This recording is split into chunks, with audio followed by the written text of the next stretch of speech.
Bueno, pues vamos a darle los buenos días a nuestra primera invitada, porque tenemos aquí con nosotros a Esperanza Molina, ella es naturópata. Muy buenos días, ¿qué tal? Hola, buenos días, Marité. ¿Cómo estamos? ¿Bien, no? Muy bien. Hoy venimos las dos muy estampadas, ¿eh? Sí, muy fresquitas, sí. Qué alegría de clima, cómo está refrescando un poquito más. Pues sí, porque hace falta, se agradece, ¿no? Sí, por supuesto. Hace falta, aparte de, bueno, porque ya está bien, ya hemos pasado mucho calor, también el cuerpo necesita un poco de calma, fresquito. ¿no? De fresquito, la verdad. Sí. Pues sí. Esperanza, ¿qué tal? Bueno, no paras de trabajar y en estos días, este sábado, participas en un encuentro hispanoamericano de naturopatía y, bueno, cuéntame un poco, ¿cómo es esa participación? Porque se celebra, aunque se celebra en Ecuador, no te vas a desplazar hasta Ecuador, pero sí que vas a participar en esta iniciativa. Cuéntame. Pues sí, es el 8º encuentro, como bien has dicho, hispanoamericano de naturopatía. Entonces, para nosotros es muy importante este congreso que se va a celebrar porque participan naturópatas de todas las partes del mundo. Entonces, eso es muy importante para nuestra profesión, en primer lugar porque aprendemos unos de otros y aportamos muchos datos científicos, ¿no? A la ciencia naturopática. Así que estoy encantada de que me hayan invitado. Esto lo organiza la Organización Naturopática del Mundo y la Organización Naturopática de España, FENACO, a la cual yo pertenezco, que estoy colegiada con el número 2767, y soy la presidenta del Consejo Naturopático de la Organización Naturopática FENACO aquí en la Ciudad Autónoma de Melilla. Y así que estoy muy contenta. Sí. Pues sí. Participas en el Congreso, además con una ponencia que, bueno, que pone de relieve parte de lo que tú te dedicas, parte de lo que te dedicas tú en tu día a día, porque vas a hablar de la iridología, siempre me equivoco al hablarlo, y la cuántica, ¿no? Como herramientas naturopáticas para un poco para solucionar y para dar respuesta a los problemas que podemos tener, ¿no? Sí, correcto, sí. Dentro de las técnicas naturopáticas que yo domino, que son bastantes, siempre me gusta potenciar y que nadie se olvide de esta ciencia, la iridología. Entonces, el título de mi ponencia va a ser la iridología y la cuántica, que es una ciencia nueva que está en auge, porque todo lo que existe es energía, que lo sabemos, ¿no? Entonces, el título de la ponencia es la iridología y la cuántica como herramientas naturopáticas de solución y valoración eficaz para el salutante. Así que sobre eso voy a hablar y hay mucho. Hay mucho que hablar porque, sí, bueno, sí. tenemos que partir de la base de un poco explicar también qué es la iridología, ¿no? Un poco ver qué es eso, ¿no? Sí. Porque, bueno, vas a hacer también un poco un recorrido histórico por cómo comienza realmente esta ciencia, ¿no? Sí, correcto, sí. La iridología es la ciencia con la cual nosotros podemos sacar una valoración del estado de salud o de enfermedad de la persona a través del iris. ¿Vale? Se sacan una serie de datos científicamente aprovechables para nosotros como iridólogos y ahí podemos observar los sistemas, los órganos, la constitución, cómo va a responder ese sistema inmunológico, por ejemplo, ante los agentes externos que nos puedan atacar, etcétera, etcétera. Y bueno, esto comenzó, tiene su historia, por supuesto, con un húngaro, con Iván von Perceiler, que curiosamente, cuando tenía 12 años, estaba en su casa y la casa tenía un jardín enorme y tenía la ventana abierta y le entró una lechuza por la ventana. Entonces, claro, el niño intentó atraparla y al intentar atraparla, pues le rompió sin querer una patita. Y él se dio cuenta, claro, la lechuza tiene los ojos muy grandes, que en el mismo instante en que se le rompió la patita, le salía un estigma en el ojo, como a las 6 horas, ahí, exactamente ahí, un estigma. Entonces habló con los padres, se la quedó, porque se sintió responsable, le hizo un entablillado, un vendaje, y se dio cuenta que según el ave iba mejorando, iba fundando la pierna, ese estigma negro, esa raya, esa marca negra, se iba poniendo pues más blanca, se iba sanando, ¿no? Entonces para él fue significativo, por supuesto, pero él se olvidó. Y ya él era cirujano y trabajaba en un hospital de Budapest y le entró un paciente con una pierna amputada y tenía la misma señal en el ojo que el ave, que la lechuza, y ahí se acordó. Entonces, pero en realidad quien potenció y quien hizo los primeros atlas porque eso, luego hay unos atlas que te dicen, son zonas reflejas, o sea, cada órgano, cada sistema está reflejado en el ojo de las personas. El sobrino, August von Perseille, fue el que hizo los primeros, sí. Estamos viendo las imágenes, sí, fue el que hizo el primer atlas. Y fue el que lo publicó en la semana de homeopatía y en Alemania y todo el tema. Luego podemos hablar de que su tío, von Perseille, fue el padre de la iridología, pero el segundo padre de la iridología fue un sueco, clérigo, que era homeópata, Nils Helki, que este señor sufrió la malaria.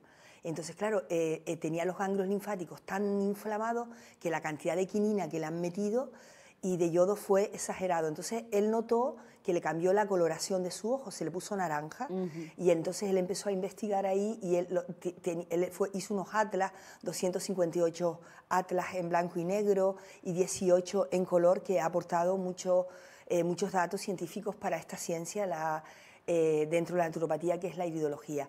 Luego podemos nombrar a muchos, pero hubo un sanitario alemán preso en Rusia, Joseph Decker, que imagínate, pues de tanto ver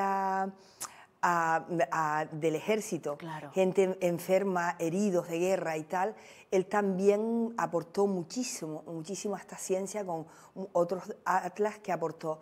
Españoles, pues tenemos de Bilbao, a Vidarrúzaga, que era un oftalmólogo que fue el que hizo los primeros mapas de iridología en español. Y luego tenemos a Ferrandi, que es famoso porque este señor ha hecho el diagnóstico del iris. Es un libro que aporta muchos datos científicos a esta ciencia de iridología. Yo lo uso como herramienta de trabajo, siempre lo uso y me va muy bien. Entonces es difícil de dominar, pero porque yo hice 3 años, estudié 3 años de iridología, pero una vez que la dominas, va muy bien. ¿Y cómo compaginamos o cómo unimos la iridología con la cuántica? Porque realmente ese es un poco cómo vas a llevar a cabo tu ponencia, ¿no? Unir esta ciencia y la cuántica. Sí, muy buena pregunta. Es que en realidad la cuántica es todo. Es todo y es nada, si no la conoces, pero ahí está. Quiero decir, todo lo que existe en este planeta Tierra son nanopartículas quantum, ¿no? Y el conjunto de esos forman el átomo, y el conjunto de átomos forman las células. Entonces, todo está en movimiento, en vibración, aunque nosotros veamos todas las cosas quietas, pero está en una vibración. Entonces, la ciencia cuántica, por supuesto que se puede aplicar a las consultas de iridología, claro, porque, y además que está en auge, porque todo es energía. Esto también viene de un premio Nobel en física de Max Planck, que este señor descubrió la onda de luz. Entonces, claro, él iba a medirla, a sacar una precisión exacta para poder enseñársela a todo el comité científico de aquella época. Y entonces él pensó que se estaba volviendo loco porque cuando observaba esa onda de luz se convertía en partícula y en electrón. Dice, esto no puede ser. Y Albert Einstein, discípulo del premio Nobel en física en 1921, vino a demostrar que Max Planck tenía razón. Es decir, en el espacio hay un montón de ondas que nosotros, si las observamos, se pueden convertir en electrones o en partículas, pero si no las observamos, están ahí como ondas. ¿Vale? Esto es como, por ejemplo, a ver, ¿cómo explico yo esto? Cuando nosotros usamos el teléfono, el móvil, y hablamos con alguien que está en China, por ejemplo, llega la voz. O el tema de la electricidad, no lo entendemos, pero funciona. La cuántica está ahí y existe. Entonces, todo gira en una coherencia implícita, en un universo armoniosa, que se llama coherencia vibratoria, que esto lo dijo Max Planck y Albert Einstein, una coherencia vibratoria. Cuando un órgano deja, contestando a tu pregunta, Marité, cuando un órgano deja de vibrar dentro de esa coherencia vibratoria es cuando se enferma. Deja de hacer las funciones que le caracterizan como tal, como órgano, porque ya no está vibrando ahí. Claro. Entonces, lo que yo hago es volver a conectar en esa frecuencia vibratoria. Pues sí. Entonces, aparte que sabemos que todo es más allá, es todo mucho más profundo, ¿no? Esto científicamente está demostrado que todo tiene conciencia. Y además está unida a una conciencia universal, superior, y a una inteligencia creadora.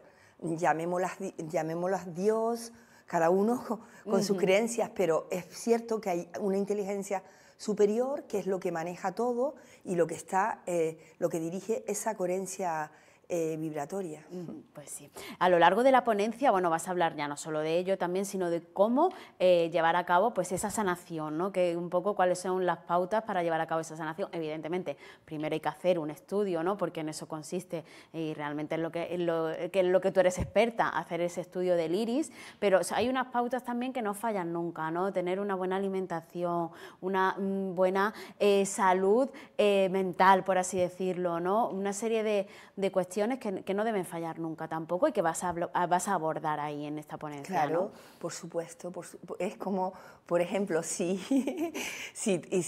limpiamos un organismo y después la persona no lo cuida y lo vuelve a llenar de sustancias tóxicas, pues no hemos hecho ningún trabajo. Entonces es muy importante. La gente suele hablar de dietas y dietas y dietas. A mí me gusta hablar de estilo de vida. De comer con conciencia, alimentarte con conciencia. Entonces, por supuesto que tienes que hermanarte con la naturaleza a todos los niveles, vivir conforme natura, no en contra natura, es decir, utilizar los alimentos que da la tierra tal cual como los da, intentar que no sean transgénitos.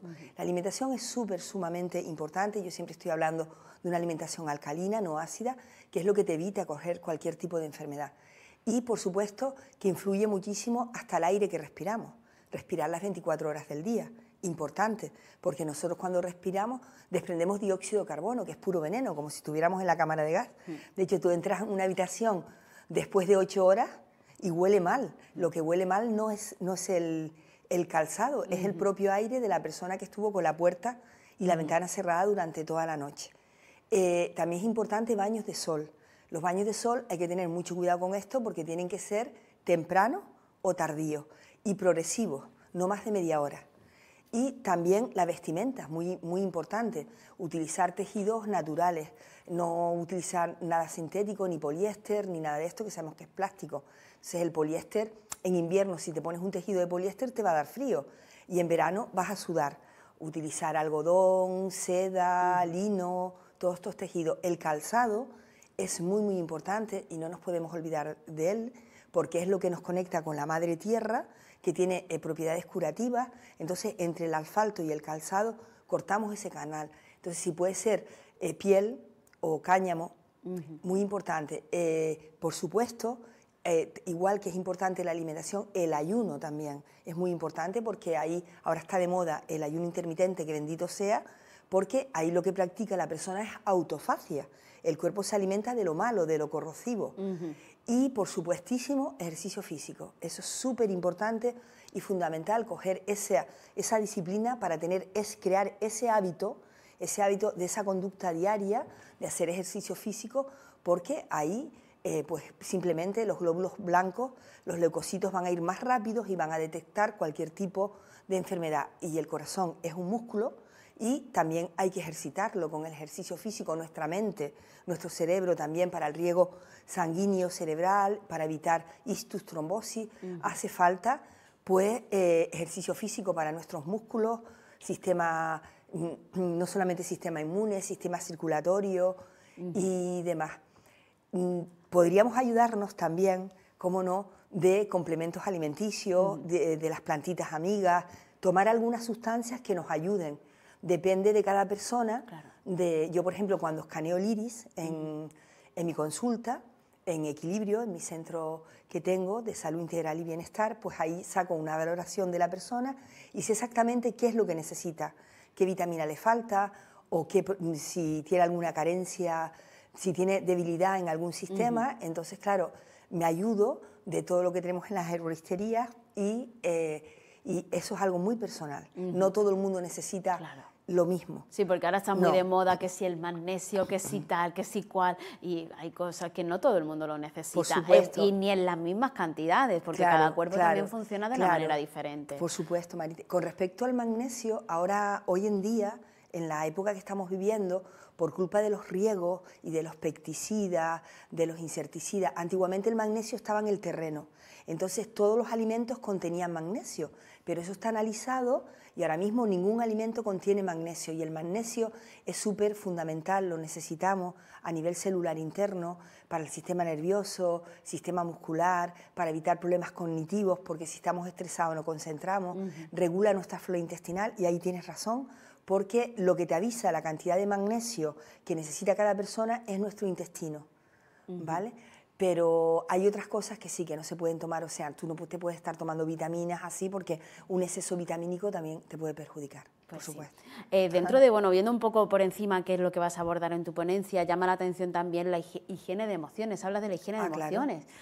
¿Qué es eso de la higiene de emociones? Claro, eso es muy, muy importante, porque nosotros cuando tenemos un pensamiento, ese pensamiento no cae al vacío. Eso tiene una respuesta bioquímica en nuestro cerebro. Y luego tiene una respuesta en tu cuerpo. Por ejemplo, hay personas que le duele aquí, por decir algo, pero no te viene del brazo, te viene de una emoción, te viene de un pensamiento, y eso es lo que yo hago en cuántica. Yo conecto con el subconsciente de la persona, que es el que tiene todas las respuestas, y entonces voy a la raíz del problema. Por supuesto que hay que tener higienes de emociones, pensamiento positivo. Tú tienes que saber controlar tu mente y dominar tu mente. Todos los días de tener frases positivas para ti, decir qué bien estoy, cada día estoy mejor, mira qué bien me va. Entonces, claro, también, por ejemplo, si nosotros estamos en continua queja, pues el universo piensa que es que tú quieres estar ahí, porque no entiende por qué estás ahí, porque podrías salir de ahí, porque el universo tiene cantidad de posibilidades de ofrecerte todo lo que tú quieras.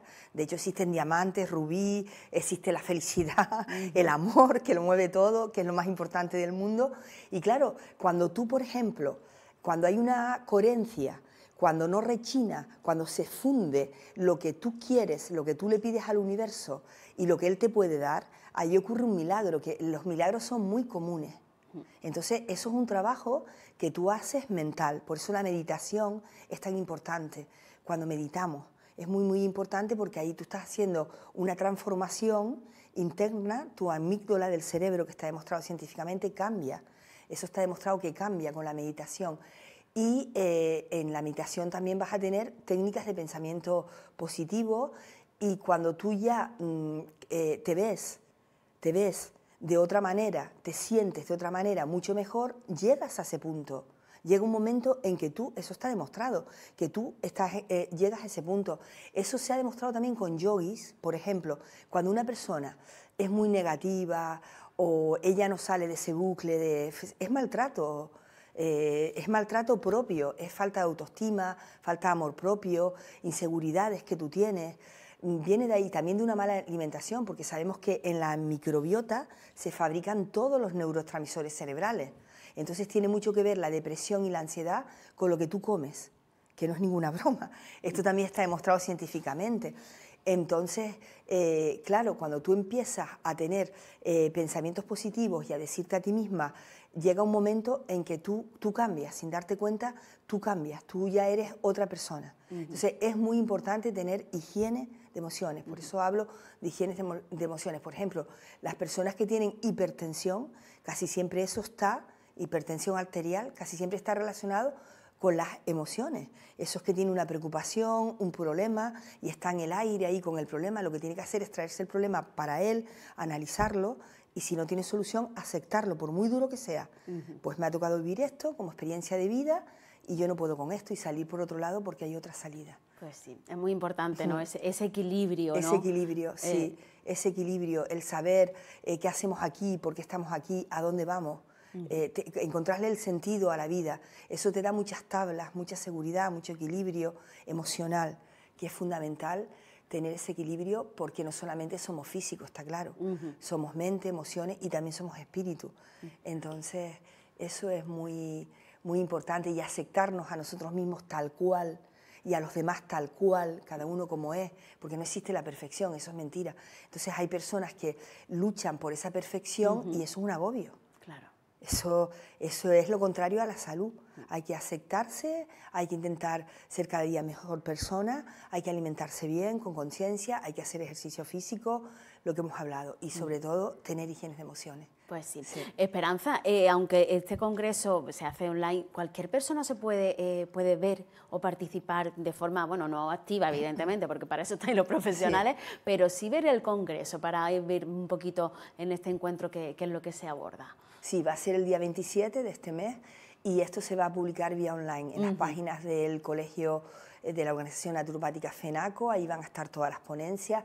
Yo también lo voy a publicar en mis redes sociales, en mi Facebook, en Instagram, y vamos a publicar lo que se puede, y van a haber temas muy interesantes que te pueden ayudar para conservar tu salud, para conservar la salud del salutante, muy importante para que tú tengas bienestar, longevidad, que puedas cuidar de ti, de tu familia y de tu entorno. Es muy importante, que siempre hay cosas interesantes que lo podemos aplicar. Y son diversos temas. Eso te iba a preguntar un poco, si tienes idea un poco de lo que se va a abordar, que van a abordar otros compañeros que van a participar en este encuentro. Pues la verdad que todavía no lo he mirado, pero sé que hay un osteópata muy bueno que es de Málaga, que es compañero mío, que también pertenece al mismo colegio, porque somos colegio, FENACO, y este es un crack, este es un máquina. Y bueno, van a participar tantos naturópatas del mundo que serán temas diversos, ¿no? Que habrá mucha gente que hable de algunas, dará soluciones a algunas dolencias o afecciones que padecen la mayoría, y por eso te digo que puede ser que alguna de las ponencias sean interesantes y las puedan ver, pero siempre se va a hablar cómo conservar la salud de las personas, de los animales, de la sociedad también, porque esa es nuestra función como profesionales naturopáticos. Es eso, ¿no? Conservar la salud de las personas. Pues sí. ¿Para ti qué supone el participar en un encuentro también de esta envergadura? Porque claro, estamos hablando de un encuentro hispanoamericano en el que hay pues muchos colegas, muchos profesionales pues trabajando ahí también y que van a dar su opinión al respecto. En primer lugar, un aprendizaje, porque se aprende mucho. Y eso a mí me aporta mucho, porque hay mucho que aprender, ¿sabes? Entonces, y más en una ciencia como esta, ¿vale? Es milenaria, pero siempre hay cosas que aprender.